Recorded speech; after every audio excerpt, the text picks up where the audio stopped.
Well, hello and welcome back to the channel. Today, we are mid-December. I've had a lovely big delivery from my friends and colleagues at BJ Richards in Cornwall. And I'm making flowers for an event, a house party for this weekend. And I thought you might like to come along because then you can see the kinds of flowers that are available grown in the UK in the winter. And the kinds of things that you could do with them. Plus, it's a fun party and we'll have some fun as we go along. So you're very welcome. On we go. And if you're new to the channel, you're very welcome. Please do subscribe, press the bell icon, and we'll tell you when there are more clips coming up. And if any of the tips and tricks we give you along the way are useful, you can always buy me a coffee or join my club. Now, the club membership is likely to change, so don't immediately join the club. But keep an eye out because there's exciting news coming up about the club and how it's going to work. We've had a really successful few years with the club and it's something that I really treasure. I'm very proud of it. I feel as though it's an amazing community of people with a similar ethos, growing flowers for pleasure or profit or running small businesses. And so I'm really keen to give my clubbers the best possible service. So hold your breath, and big announcements re the club coming soon. But anyway, you can always buy me a coffee in the meantime. Right, enough, on we go. So first of all, if you order up from a good grower of flowers, like BJ Richards in Cornwall, or Flowers by Clarence in Cornwall, they will send your flowers overnight delivery by courier as soon, and you really, with respect for them and their flowers, be available, as soon as the flowers are delivered, be available to unpack them and get them into water. So I've got 5 clean buckets here, might not be enough, might be, and I'm just going to quickly unpack these boxes. You want to keep the boxes flat. They have very clearly written on them, perishable goods delivered today, before noon, keep flat. Everything is very fragile. Fresh flowers, all very keep this way up, do not crush. And if your flowers arrive and they're delivered on their ends, you can complain because obviously they'll arrive with their heads bashed potentially, and it takes long. Well, they're probably all right if you look after them. It takes time for them to recover. So you want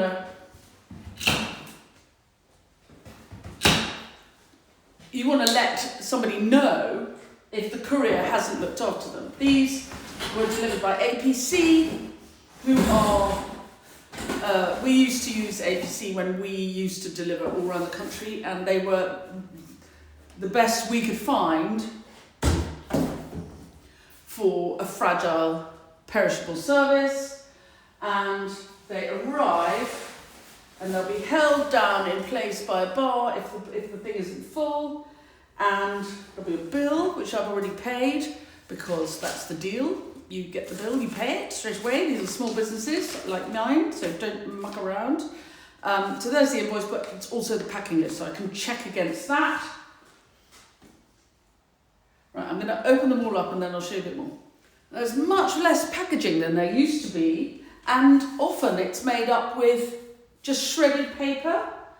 Much less cellophane, much less plastic, much better than it used to be. Still a bit, but businesses are evolving to use much less packaging, which is brilliant. So I can put this shredded paper on the compost heap, or use it as a firelighter or something. It's not plastic. And I'm keeping these boxes. They're really good, strong quality boxes, so they'll get used again. Often, if you order flowers up from a wholesaler, they'll come in a box which is labelled something else, because we're all recycling, we're all using more in an effort to be more sustainable. The cut flower industry is surprisingly greedy when it comes to disposing of rubbish. We can make a lot of rubbish. So the skill is to compost any green clippings, save the cardboard, use it again if you can, and so on. Try to use and use again rather than just chuck it in the bin. Now, if you can see that there are still bags of bulbs around, no, I have not planted all my bulbs. As is often the case with running small businesses, one's eyes are greedier than one's stomach, and various things come along and knock the rhythm that one has planned. So no, it is mid-December and I have not planted all my bulbs, but hey, they will get done. It's not the end of the world. Pushing on through. So what you want to do with any material that's delivered like this is they'll be held together with little bands which you can save and use again for your own harvesting later in the season next year. You want to cut a couple of inches off the stem,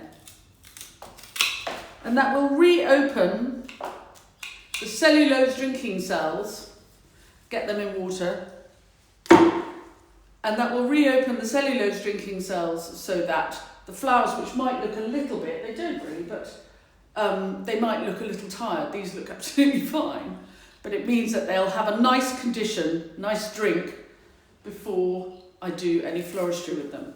This is tunnel grown, a cool tunnel in Cornwall, feverfew, which one wouldn't expect to have at this time of year. It's an absolutely lovely cut flower for Christmas. I think it's really sparkly, and look at the movement. It's very, very pretty. So this is grown in Cornwall and available for your Christmas floristry. I'm going to unpack everything and then I'll show you what I've got, and you might be interested to see the kinds of flowers. You might be surprised to see the kinds of flowers that are available in the UK, grown in the UK for Christmas. And please remember, I have not ordered everything off the list. I've only ordered what my client and I would like. So there's a much longer list of things available. This is just what I'd like for my party flowers that I'm doing tomorrow. So you could have a lot more, but it might surprise you what's available. Right, I'm going to turn this off and unpack the flowers, and I'll show you. Now look, a lot has come wrapped in just paper. So this can all go in the compost. And there is some, so my Alstro have come in plastic sleeves already made of recycled plastic. But these I can recycle. It's really worth, as a florist, any kind of packaging that comes in or out of your studio, try and recycle it. We have to get better at our contribution to stopping using all the planet's resources. So the Alstro has come in already recycled plastic sleeves, and I'm going to bunch all this up and take it into my local Morrison's supermarket, where they recycle this kind of soft plastic. So I can put it in with the plastic that comes off the top of, with the supermarket shopping, anything, all of those kinds of plastics recycle at Morrison's. And so I'm going to put these in with that, not the hard plastic that's recycled by the council, but this can go to Morrison's and they will recycle it. They have a soft plastic recycling department. It's good, may as well, waste not, want not. So this is just what I've ordered up from Cornwall. Lovely paperweight narcissi and this gorgeous Tanacetum feverfew. Lovely white cabbages and green cabbages. And this is grown in the UK now. These are a replacement for something I couldn't get. So I've got some lovely white campanula, white delphiniums, lots of lovely snapdragons, which I ordered up, the white Alstro, which is stunning when it's out. I'll show you, it's absolutely beautiful. I think Alstro has a really bad name because there's been so much garage forecourt action over the years, but look, how lovely is that? I think white Alstroemeria is really great. And last but not least, stunning. This is, so the party's white, but this isn't really white. It's a tiny little pink heather, Cornish heather. I've got to do a wreath and I've got all these arrangements to make, and I just think it's a really lovely froth in the mix. Every year I get a bit of this Cornish heather up from these growers to use in my arrangements. Right, I've got my snips, 2 kinds of snips, and we're going to go around the garden now and see what we can get to fill out these arrangements. I know I've got some lovely flowers, but let's see what the garden can give us. It's always a good idea to go and see how generous the garden is feeling, and I've got to do this whole thing for my client twice. Once for this week, they've got people this weekend, and then again for Christmas. So while I'm going, I'm going to slightly think about, I don't want to just do the same thing twice. So how am I going to make them slightly different? How can I make this one not quite Christmassy yet and know that next weekend is going to be more Christmassy? So I'm going to think of things to cut which aren't too Christmassy for this arrangement, this lot. We might go gold and silver, and then we'll go more Christmassy next week. I never go anywhere without my trusty trolley.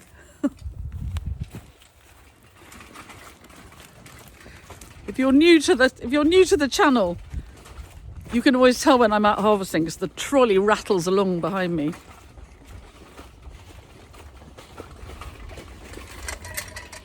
There, that's the studio behind me where I work. Always looking quite untidy. It's always about 500 jobs on the go. What is all that rubbish on the situtory? I should be like my friend Snapdragon Jane, who has another lovely channel here on YouTube. And she has somebody who comes in and helps clear up her studio and give it a really good seeing to from time to time. Whereas I just have loud helicopters. Oh my goodness. It's the air ambulance. I hope they're all right. Look, still more of this lovely honesty. So we'll have some of this. I knew this job was coming, so I've kept some of these hydrangeas. And look, we still have some frothy grass. I cannot tell you how many stems I've taken off this grass since it started flowering in July. Still we have bits. And we'll get Christmassy for this client next week. But this week we have lovely, bright yellow cornus and curly whirly willow. So this week's palette will be quite white. It's very simple. I'm going to cut some griselinia.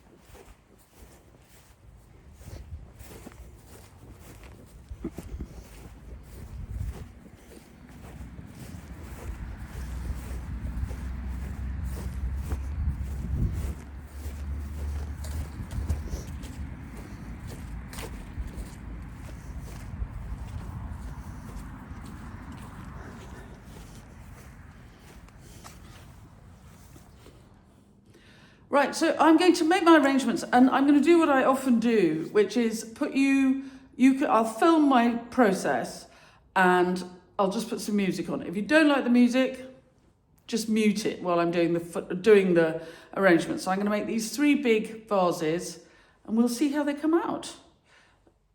I might put you a bit further away because otherwise I'll kick you over. There you are. And you can then see my process, and I'll show you the vases when they're finished. So it may feel as though you're a bit far away, but I've got quite a lot of material on the floor here. Logistics, darling. But when they're done, I'll show you close up. Okay, on we go.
and just really dull until I put, and I never quite know, I have enough material to hand so that I can indulge a little creativity, but I think these purple loosestrife seed heads growing out of them have really made them, and also that the light, you can see my lamp, but the light through the Honesty seed heads is really soft and charming. So they're white, very cool, not especially Christmassy, because it's not Christmas for another week, and this client is having the whole thing again, but with a more Christmassy vibe next week.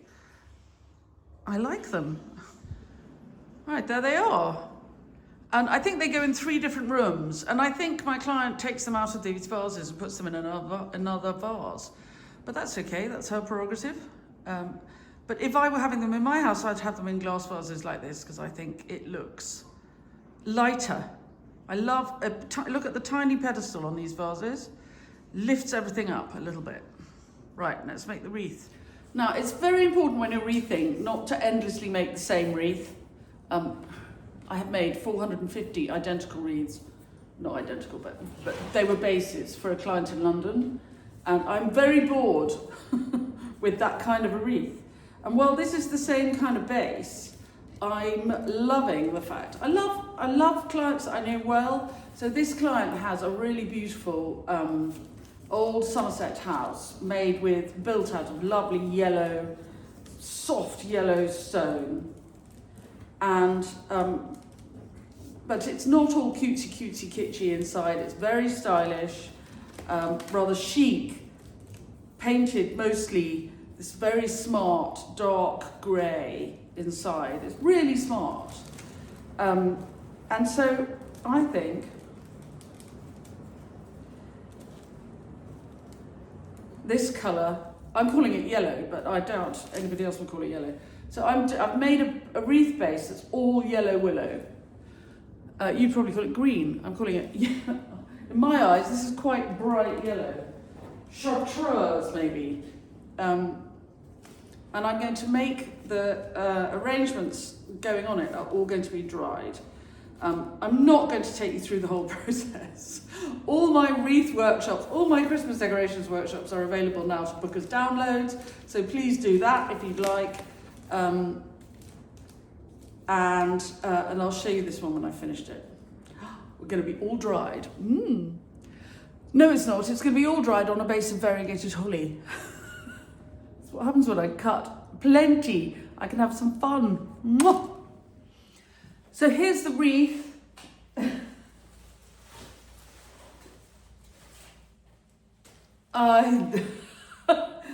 Go large or go home, that's what I say. Luckily, I know that the front door on this house is big enough to accommodate such a monster. Anyway, there is a ribbon to hang it by. There we go. There we are. That's a little something to go on my lovely client's front door. And the nice thing about using lots of dried material, it doesn't weigh much. Sometimes a big heavy wreath is so it makes them sort of fiddly to hang up because you're frightened of dropping them. Whereas this is fresh willow and mostly dried material, so it's very light. Yeah, very pleased with that. Right. Onwards and upwards. So here are the posies. I'm making them on Friday morning. These are going to be like bedroom posies and dotted around the drawing room and just, around the house. And the house is all painted this very subtle, quite dense, rich maybe is the word, grey. And so you can see how these flowers are going to really sing in the mix. And weirdly, you may think, dead crap. But I think that the dead crap, for example, these little grasses and the Honesty and the purple loosestrife, every single little bunch has a bit of dead crap in it. And what it does is it stops it pretending to be spring and summer. And while these are all British grown flowers in December, they could look a little bit springy, but having that dead crap sorry, just reminds you that it's Christmas, that it's winter, if not Christmas. And I do think that look how good the cabbages are. They're great, aren't they? No roses here, just cabbages. And look, just see the white Alstro in a posy. Just say yes. I mean, it's delicate, it's great colour, it's really light. The lovely little sort of tiger, I don't know why I'm calling it a tiger, but anyway, this gorgeous little freckle inside it. It's a really, really delicate, beautiful flower. And the problem with Alstro is it gets a really bad rap because it's often very cheaply sold in kind of ugly, damaged packaging outside a garage forecourt, which is not the fault of the garage forecourt or of the Alstro. It's just that that's the place that it's often sold because it'll last really, really well and it won't mind a bit of bashing. But just because something will last really well and won't mind a bit of bashing doesn't mean it's not very, very beautiful and can be used in really elegant really elegant scheme like this one. Anyway, there you go. I mean, I've been around for a while and I can take a bit of bashing. It doesn't mean I can't be beautiful and elegant. I feel like the Alstroemeria is the middle-aged woman of the cut flower world. Oh gosh, off we go.